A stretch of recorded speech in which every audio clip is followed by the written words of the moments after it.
nandito tayo ngayon sa General Trias, Cavite para masilip po ang isa na namang natapos na project ng Module Asia. Kaya naman, samahan niyo po ako. Tara!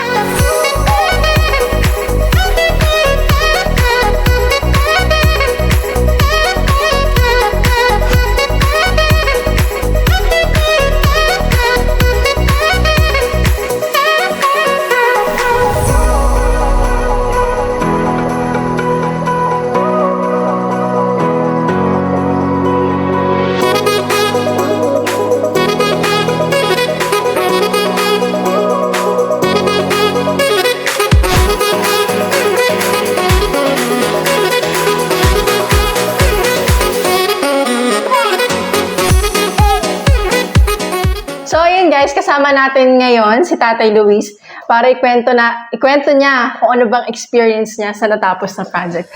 So Tatay Luis, kamusta naman po ang experience nyo sa paggawa? Well, sa aking experience, wala naman ako nakita ng problema tungkol sa paggawa na ginawa rito sa aming kitchen.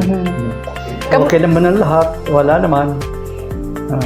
Kamusta po yung mga gumawa, Tatay? Okay mabait naman po ba? Mabait naman sila. Actually, inyo pa ko sila ng bahay dyan para matirahan. Talaga? Wow, ang bait naman talaga ni Tatay. Ilan po silang gumawa, Tay? Dalawa. Dalawa lang sila.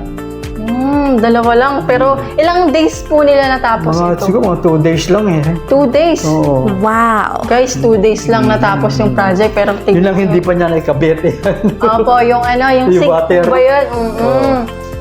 Okay. So nakita po ba ito ni Ma'am Madonna na? Bay, lang, siguro sinesenda lang ng anak ko. Yung parang pictures lang dito. Po. Pero hindi niya pa po totally hindi pa actual. Uuwi pa siya ngayon. Ngayon? Friday na ito yata, Saturday. Talaga, mauuwi pala talaga si Ma'am Madonna, yung talaga may-ari ng bahay. So, makikita niya tong bahay niya. So, yun nga, bali nabanggit ko nga kanina, si Ma'am Madonna talaga yung pinaka-owner talaga ng bahay na to. So, si Ma'am Madonna is nag-contact lang kami through Facebook. So, OFW siya from Singapore. So, ayun, talagang nag-usap lang kami through Messenger. Movie lang siya dito for ocular. So, nagbit lang kami ocular. Tapos, parang 3 days after, bumalik na siya ng Singapore. And, sabi nga ni Tatay, babalik na ulit si Ma'am Madonna para makita naman yung kitchen niya. Ayun. So, Tatay, maraming salamat po dahil pinayagan at inalaw niyo po kami para ma-visit po ang kitchen. Hindi ko kayo mabigyan ng merienda kasi wala akong handang merienda. Okay lang po. Yun nga po, parang nabanggit sa akin ni Ma'am Madonna, pasensya nga daw po. Okay lang po yun, Tay. At least, pinayagan niyo po kami na bisitahin kayo. Okay naman dyan, wala mang masama dyan. Okay naman yan eh.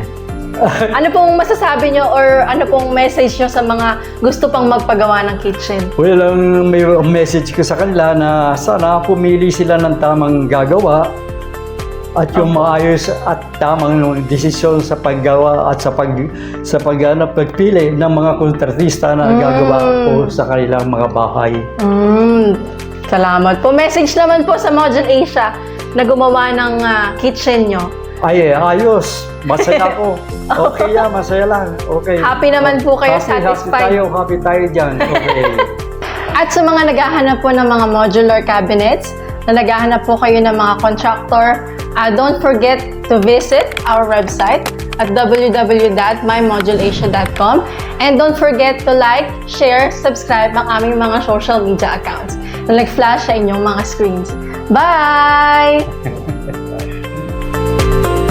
Please support Module Asia. Module Asia is the best!